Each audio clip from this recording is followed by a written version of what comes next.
और जहां पर आपको जबरदस्त मूव आती हुई दिखी है और वो है ट्रेंड। जरा इस पर नजर डालिए, स्टॉक एक्शन में भी है, आज भी अच्छी तेजी दिखा रहा है। क्या कुछ चल रहा है ट्रेंड में, क्योंकि नतीजे तो पिछले हफ्ते आ गए थे, क्या कुछ ऐसा है जो बाजार फोकस कर रहा है? आइए जानते हैं नुपुर के साथ। नुपुर बताइए क्या चल रहा है स्टॉक में।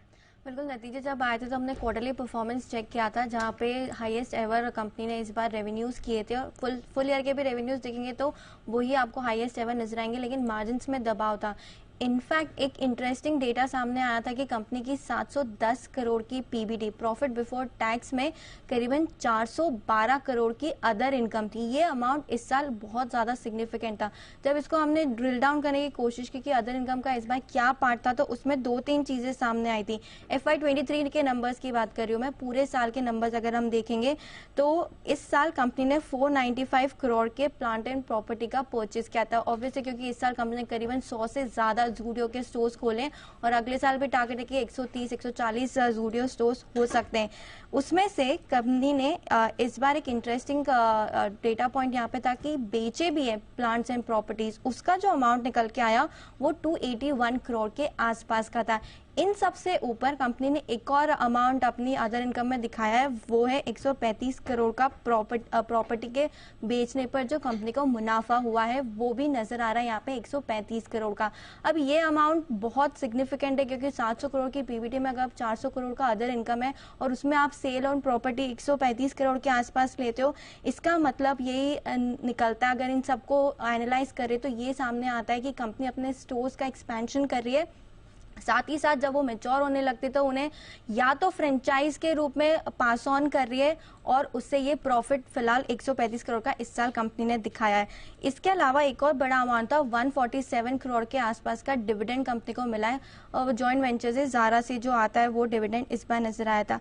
अब इन सारे डेटा पॉइंट को अगर हम जोड़ेंगे और एक पॉइंट अगर हम निकालना चाहें कंक्लूजन, तो यही निकल के आता है कि कंपनी जो इतने अग्रेसिव होके स्टोर एक्सपेंशन कर रही है, उसके बाद अब अगर ये सेल ऑन प्रॉपर्टी दिखा रही है और प्रॉफिट ऑन प्रॉपर्टी दिखा रही है, तो इसका मतलब क्या ये है कि फ्रेंचाइज को ये पास ऑन कर रही है जब ये स्टोर्स मैच्योर हो जाते हैं, क्योंकि लीज टर्मिनेशन भी करीबन 98 करोड़ के आसपास का आता है। हालांकि हर साल लीज टर्मिनेशन होता है, लेकिन जो प्रॉफिट ऑन सेल दिखाया है कंपनी ने एसेट का, वो बहुत बड़ा अमाउंट है, 135 करोड़ का।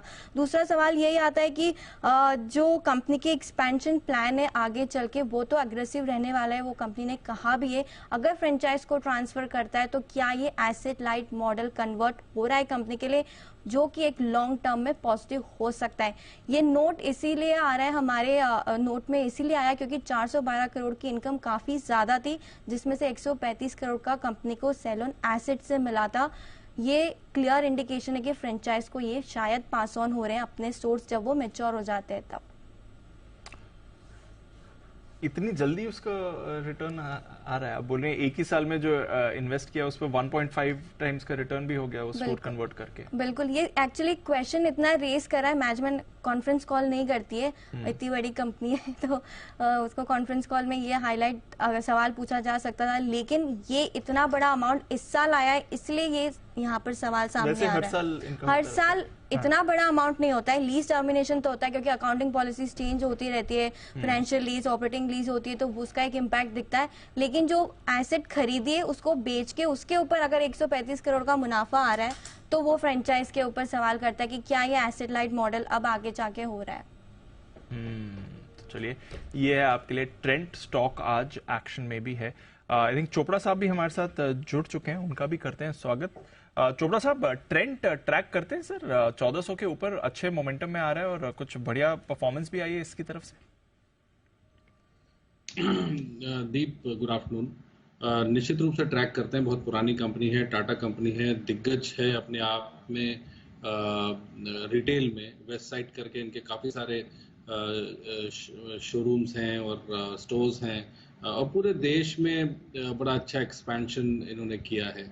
और मेरा ये मानना है कि जिस तरीके से रिटेल का विस्तार हो रहा है, जिस तरीके से रिलायंस रिटेल विस्तार कर रहा है, जिस तरह से ट्रेंड विस्तार कर रहा है, तो मुझे लगता है कि एक नया रिटेल रिवोल्यूशन चल चुका है भारतवर्ष में, जो कुछ सालों से चल रहा है। और शुरुआत हालांकि इसके बियानी साहब ने की थी, फ्यूचर ग्रुप ने, बट मुझे लगता है कि अब ये रीडिफाइन हो रहा है पूरी तरीके से। फिलहाल ट्रेंड 1400 के आसपास ट्रेड कर रहा है। मुझे लगता है कि अगर ये अपनी तेजी बरकरार रखे तो अच्छी संभावना है कि आपको 1500 के ऊपर भी देखे, तो यहाँ से भी 100-125 रुपए की तेजी इसमें दिखाई देती है। और अच्छी तरीके से इसका मुझे लगता है कि जिस तरह से चार्ट्स बन रहे हैं, हो सकता है कि इसका गोल्डन क्रॉसओवर भी हो जाए। अगर गोल्डन क्रॉसओवर हो जाता है तो संभावना अच्छी है कि हम 1550 भी देखें। तो चार्ट्स पे फंडामेंटली दोनों ही अच्छा लगता है ट्रेंड। चलिए, ये आपके लिए टेक्नो फंडा व्यू आ रहा है ट्रेंड पर। चोपड़ा साहब को पसंद भी है और 1500 के पार भी जाने के पूरे संभावना है इस काउंटर में। स्टॉक में भी अच्छा एक्शन है। नतीजों के बाद से हम देख रहे हैं थोड़ा व्यू इस स्टॉक पर बना हुआ है बाजार का। But railway